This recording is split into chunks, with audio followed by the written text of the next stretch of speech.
तो फिर से स्वागत बा रउआ सबके एगो ब्लॉग में। आज का हो गए हमनी के संगे कि हमनी के घूमे के पड़ो पूरा गोरखपुर। चली बताओ तनी रउरा के। लेकिन उससे पहले हई देखी, रास्ता में जाते रही तो क्लास 10th के एक जना लौक गवन हमरा के कुत्ता ट्रिकी।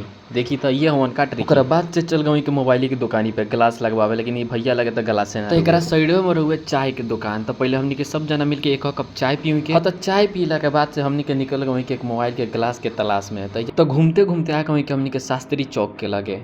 ओकरा बाद से आ गई के बाबा साहेब के चौक पे। तो बस एक साइडवे में लगा रहुए मोबाइल के दुकान। एजे कवर मिलते रहुए, ग्लास मिलते रहुए।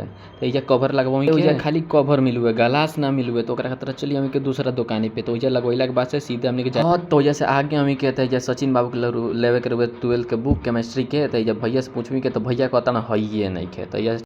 तो वजह से आगे गई बात पता चलता कि हमनी के जहाँ से गई रही के तहें आगे बनी के फिर से घूम फिर के। तो धीरे धीरे हमनी के हॉस्टल की ओर जाए लगे के। और आखिरी में अपन ये दोस्त के हमनी के टाटा बाय बाय कह के हमनी के चल दे के अपना हॉस्टल के तरफ।